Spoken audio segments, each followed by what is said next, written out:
अहमद बिलाल महबूब साहब हमारे साथ मौजूद हैं पिलडार से। बहुत शुक्रिया सर आपके वक्त का। इलेक्शन के मामलात की जब बात होती है तो अब तो वो मरदमशुमारी के बाद हल्का बंदियाँ और हल्का बंदियों के बाद के मामलात हैं, तो सर फिर अब ये आइनी तौर पर तो किसी किस्म की कोई कदगन नहीं होगी कि हुकूमतें 90 दिन की बजाय चाहे वो अब 180 दिन तक भी चल जाएं।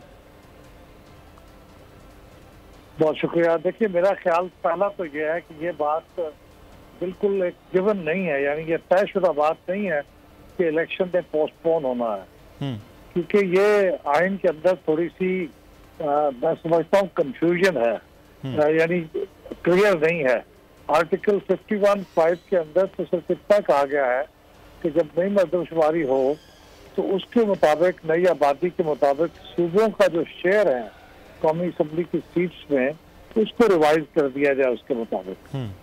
उसमें इतना लिखा गया है, लेकिन उससे अब बाज लोग इंटरप्रेट ये कर रहे हैं कि इसका मतलब अब ये कहना बहुत जरूरी है कि इस वक्त नई मरदमशुमारी के मुताबिक जो कौमी असम्बली की सीटों का तनासब है वो तब्दील नहीं हुआ, वो वही है जो 2017 में था। ये बहुत बड़ा उससे इत्तेफाक है, लेकिन बहरहाल ये हकीकत है according to the new census कि उसमें तब्दीली नहीं आ रही है। तो अगर उसमें तब्दीली नहीं आ रही है तो आइन की मंशा तो पूरी हो गई।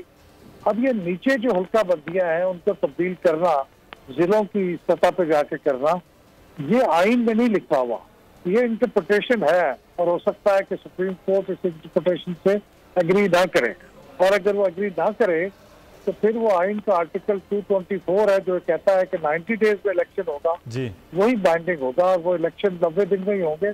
तो ये तब्दीली जो है ये मतलब तयशुदा नहीं है कि लाजमी ये इलेक्शन शेड्यूल आगे जाएगा। ठीक, अच्छा तो बिल्कुल सही। अच्छा, अब देखते हैं कि इस चीज़ों को किस तरह से आगे लेकर चलते हैं। बहुत शुक्रिया अहमद साहब हमारे साथ मौजूद थे। अगर ये वीडियो आपको पसंद आई है तो हमारे चैनल को सब्सक्राइब कीजिए और बेल आइकॉन को क्लिक कीजिए। तारीख का अमीन,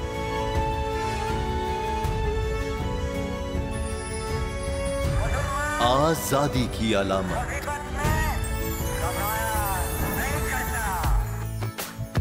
हुस्न का आईनादार,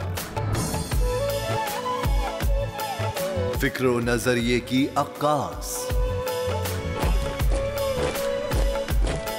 सरफराजी का गवाह, यानी हम सबका निगहबान पाकिस्तान।